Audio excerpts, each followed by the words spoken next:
Definitivamente no.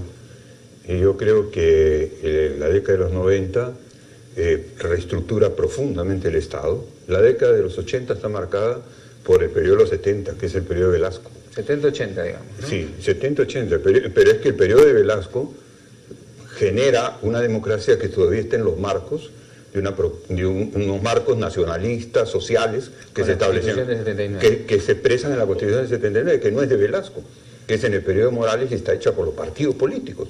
El sistema político de los años 80 es un sistema de partidos, ¿no? Incluso divididos en tercios, donde la derecha la hacen Acción Popular y PPC, el centro la hace el APRA, y la izquierda unida... Y de violencia, ¿no? Porque también es una época de violencia porque la descomposición política producida a partir del régimen de la caída del régimen militar, los retrocesos que eso representa, la crisis económica favorecen que el Sendero Luminoso pueda crecer. Entonces, más allá de lo que ha planteado Héctor, en el tema de las instituciones, costumbres, etcétera, pero el 5 de abril sí es un punto que parte al Perú moderno, ¿no? El 5 de abril es el tema que nos va a dar la primera respuesta por qué es tan difícil andar derecho en el Perú.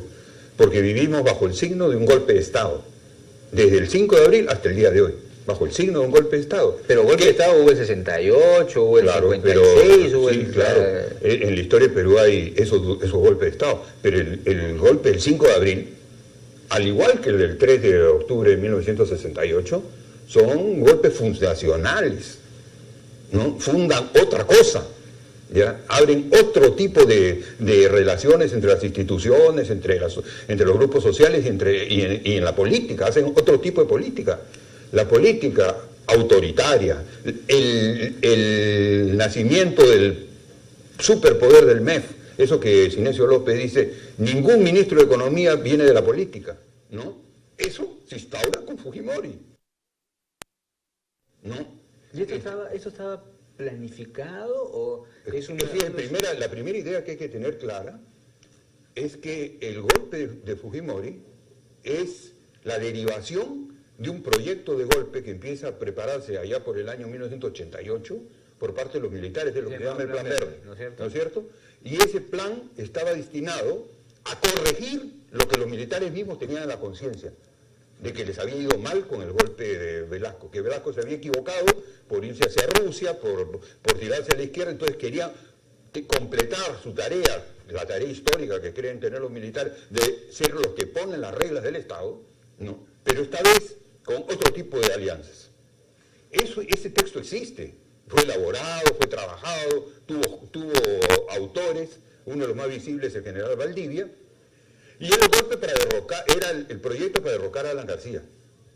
Pero cuando aparece Vargas Llosa como opción, entonces ellos se repliegan porque dicen, vamos a ver qué va a pasar cuando Vargas Llosa empiece el gobierno. Y mantienen su plan guardado. Ahora Vargas Llosa pierde. Y entonces empiezan a discutir lo del golpe nuevamente. Y quien les expropia la idea es Vladimiro Montesinos, y le lleva esa idea a Fujimori. Entonces Fujimori dice, a mí me quieren golpear, yo voy a golpear, pero no es que le quería golpear el Parlamento. ¿Cómo le iba a golpear el Parlamento? Que es lo que ahora cuentan con mi historia. Claro, quienes le iban a golpear eran los militares. Lo que ha salido es que en estos días no es un golpe, sino un contragolpe, porque ya está... Claro, pero eso es una gran mentira. Primero porque el Parlamento no tiene ejército, y el golpe es un tema de ejército. Y entonces el que tiene el ejército es el Poder Ejecutivo. Pero lo podría haber sacado. El comandante general del ejército rebelándose contra el Poder Ejecutivo. El Congreso lo podría haber vacado, digamos. ¿Estaban las cosas para llegar a eso? Absolutamente no. Hubiera sido una locura, eso hubiera sido una guerra civil, ¿no es cierto? Era una época de violencia, de crisis económica. ¿Por qué le iban a vacar? ¿Qué es lo que hizo el Congreso? No es cierto lo que dice el informe que hemos oído. Y no es coherente con lo que al final el propio informe saca. No es que el Congreso lo tenía obstruido a Fujimori, eso no es cierto, eso es un cuento fujimorista, pero lo que pasa es que se ha impregnado en la sociedad. El Congreso para empezar, era totalmente fraccionado. Existía la derecha, existía el APRA, la derecha ¿qué veía? Que lo que estaba haciendo Fujimori era lo que ellos querían hacer, ¿no? ¿Qué veía el APRA? De que estaban juzgando a Alan García, porque a eso se dedicaba el Congreso, ¿no? Y estaba negociando con Fujimori cómo canjeaba sus votos por impunidad para García. Y la izquierda trataba de buscar alianzas, porque sola no podía nada. Entonces se hicieron una serie de operaciones, y el 28 de julio del año 90, Fujimori lo que hace es anunciar que va a gobernar pidiendo facultades legislativas para reformar el Estado. Se las dan. Bueno, esas facultades las pidió en junio del año siguiente, ¿no? No las pidió en mayo del año siguiente y se las dieron en junio, de lo cual derivaron 127 decretos. ¿Y el primer año, ese primer año, cómo gobernó? Fujimori empezó a gobernar a través de decretos de urgencia. ¿Quién fue su ministro de Economía el primero? Hurtado Miller, claro. Eso vino mucho antes de todo el tema. El 8 de agosto del año 90, y no se representó el doble de los precios, sino 400% de precios en un solo mes. Hasta más. ¿Ya? Fue una cosa que no se había visto en el mundo hasta que llegó el caso de Grecia. ¿Ya? O sea, lo que el Perú vivió era el récord de paquetaje. Claro, lo compararon con la Segunda Guerra con los nazis. Claro, por supuesto. Y de ahí vino Grecia y nos ha superado. Entonces, bueno, pero sigamos este tema. Entonces, un proyecto que ya estaba preparado se convierte. Mira, ¿qué hace Fujimori? Despide a los militares que habían hecho el Plan Verde. Los pasa al retiro. Con Montesinos. Con Montesinos, claro. Montesinos le dice estos son y lo saca. Y entonces él toma el plan. Y luego empieza una campaña. Que el Congreso es corrupto, que ganan demasiado los congresistas, que el Poder Judicial es corrupto, que es la casa de la injusticia, se para en la puerta del Poder Judicial. Está preparando el golpe. No había ninguna casualidad. Eso que dicen que fue porque Susana Iguchi hizo la denuncia, es presumir que esto fue un golpe, que fue un disparo. Los militares no hubieran acompañado jamás un golpe por ese motivo. Los militares fueron ganados porque era su propio proyecto. Era su propio proyecto, solamente que Fujimori se puso a la cabeza, ¿no? ¿Cuánto tiempo de planificación? Unos 6 meses previos, puede ser. No, bueno, yo me acuerdo ese plan está de los 2 años. No, pero de la planificación, yo me acuerdo un poco de esa época, los medios de comunicación, la bronca con el Congreso. En diciembre del año 91, yo tenía una revista que se llamaba Mauta, que yo la dirigía, y sacamos una carátula donde estaba la imagen del Congreso dibujada, y le pusimos próximo cierre, diciembre del 91. ¿Por qué veíamos eso? Veíamos, o sea, esto está explicado en este libro, El bandido Fujimori, donde se cuenta el detalle, cómo vivimos esta experiencia. Acá, por favor. Y en ese proceso, lo que ocurrió fue que Fujimori fue implacable en el proceso de ejecución del golpe. Después que pasó el Fujchok, ¿no? Fujimori pasó varios meses desaparecido, más en silencio todavía que Humala, ¿ya? Un silencio total, hasta que de repente volvió a la carga, destituyó a Hurtado Miller, se trajo a Boloña, asumió la conducción política. Antes del golpe. Todo es antes del golpe. Ese es el año 91. El año 91 se dan los 127 decretos, eso no se puede olvidar. En esos 127 decretos estaba el 674 de la privatización, estaba las AFP, estaba la flexibilización del horario de trabajo, o sea, por el cual tú trabajabas 8 horas, pero las 8 horas podían ser incluyendo domingos y lo que sea, y sin horas extras, ¿no? Flexibilización que llevó a las jornadas increíbles que han llevado a los trabajadores peruanos. Y en esos decretos estaba todo el paquete económico que el gobierno quería llevar adelante, estaba la estabilidad, todo eso es antes del golpe. ¿Cuáles son posteriores gravitantes?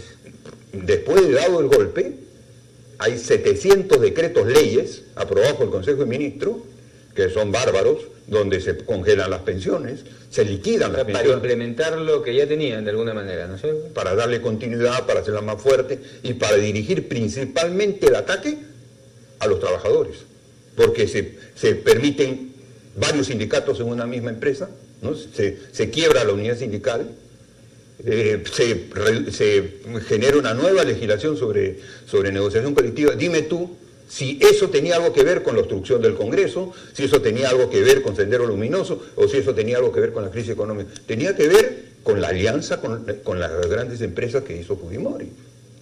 Tenía que ver con eso. Los decretos previos incluían el tema del zinc. del Servicio de Inteligencia. Eran los de, bueno, buena parte de estos decretos los hizo Montesinos, además.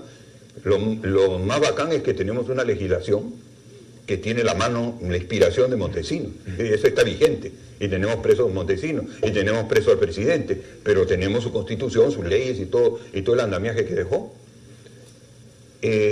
Mira, los decretos del CIN fueron tan escandalosos en términos de poder que le daba al CIN, ¿no? En términos de control, de falta de fiscalización y de todo ese tipo de cosas, que el Parlamento los objetó y los derogó. Este es uno de los argumentos del golpe. No nos dejaban hacer una política de pacificación, o sea, no nos dejaban construir el CIN que hizo todas las barbaridades de corrupción que después se hicieron. El CIN que después iba a ser el vehículo de la relación con el narcotráfico, ¿no? Ese era el CIN, ¿no? Y con los grupos paramilitares, etc. Bueno, claro, el CIN era el del grupo Colín. En la tarde estábamos conversando un poco y el golpe del 68 es un golpe fundacional, acaba con un orden. El golpe del 92 también. O sea, la sociedad peruana de alguna manera necesita, entre comillas, digamos, como está impedida por los canales democráticos de expresar su voluntad o que los mandatarios la cumplan, entonces viene un golpe, viene otro golpe. Y ahora que hay toda una demanda de cambio expresada en el resultado electoral, ¿qué va a pasar? Mira, dado que el golpe del 3 de octubre había dejado, se supone, una gran lección en el Perú, cuando se reúne la Asamblea Constituyente y vota un artículo, la Asamblea Constituyente de 1979, vota un artículo, que es el artículo 307, en el cual se establece que los actos de un gobierno que viola la Constitución, que se sale de la Constitución, que cierra el Congreso, son nulos de toda nulidad. Los tratados, los contratos no serán reconocidos, ¿ya? Los bienes, ¿no?, de los que perpetran el golpe de Estado serán embargados, serán expropiados por el Estado y las personas serán perseguidas. Bueno, se dio el golpe en el año 1992 y claro, cuando se ven las escenas de cómo reaccionan los políticos apelan al artículo 307 para declarar que no se puede reconocer los actos de Fujimori. Cuando una serie de partidos no van al CCD, no van por eso, ¿no? Y los partidos que van plantean no votar la Constitución de Fujimori por eso. Pero ahora, ¿dónde están todos esos partidos?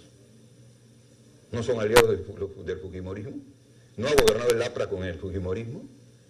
¿Ah? ¿No se abrazan a cada rato el Fujimorismo con Alianza para el Gran Cambio? ¿No votaron por Keiko Fujimori? ¿No defienden la Constitución de Fujimori? ¿No ha dicho Lourdes Flores que lo peor que podría pasar en este país sería que se cambie la Constitución del año 93? Bueno, están validando. Entonces, ¿cuál es el mensaje de todo esto? Que en el Perú se cambia, el único que puede hacer reformas del Estado es el que da el golpe y tiene éxito. Míralo a Ollantumala llegando al poder y diciendo no puedo, no hay correlación, no puedo ni siquiera intentarlo, ¿no? Bueno, eso es lo peor, porque claro, intentando, ¿no? Claro, entonces, si lo hubiera intentado, hubiera demostrado esto y tal vez hubiera abierto el camino hacia una asamblea constituyente, hacia un mecanismo. Que era lo que planteaba siempre, ¿no? Que era lo que planteaba antes. Pero no dio ningún paso en ese sentido porque la correlación no se lo permitía. ¿Con eso qué te está diciendo? ¿Qué te está diciendo? Que el día en que hay una correlación, algún tipo de revuelta popular o algún tipo de alianza con militares, de repente se tumban el sistema político y abren el cambio del sistema político que mucha gente reclama. Porque mira como efecto del golpe del 5 de abril, lo que se instauró es el sistema hiperpresidencialista que tenemos. Porque si el presidente que eliges puede destituir a sus vicepresidentes, ¿no?, puede disolver el Congreso, ¿no?, puede constituirse para hacer esto en jefe de las Fuerzas Armadas, como quien le da órdenes directas a las Fuerzas Armadas, ¿no? Si todo eso lo puede hacer y todo eso lo desprende de la lectura de la Constitución, entonces estamos reventados. Eso pasa, que tú eliges a un presidente y el presidente no se somete a su partido, no se somete al Congreso. Si el Congreso lo trata de controlar, dice me está obstruyendo, y en la última encuesta de Ipsos Apoyo se pregunta eso. Si el Congreso obstruye al presidente, ¿estaría de acuerdo en que se le dé el golpe? Y mucha gente dice que sí. Porque tienen ese concepto. Ahora, no creen que el Congreso es un elemento de equilibrio. Ahora, pero, de acuerdo, yo estoy de acuerdo con lo que tú me señalas, pero hay también por lo menos una mitad del país, ¿no?, que piensa lo contrario, ¿no es cierto? Que dice, no, esto fue necesario, y que, bueno, justamente lo que nos trajo a esta situación inmanejable fue las políticas estatistas, velasquistas, etcétera, ¿no es cierto? Entonces, y el presidente llega al poder y me imagino que se verá en esa disyuntiva, ¿no? Y yo también creo, por falta de lo que ha dicho Sinesio, es, ¿no?, un político de verdad hubiese apostado hacia unas cosas.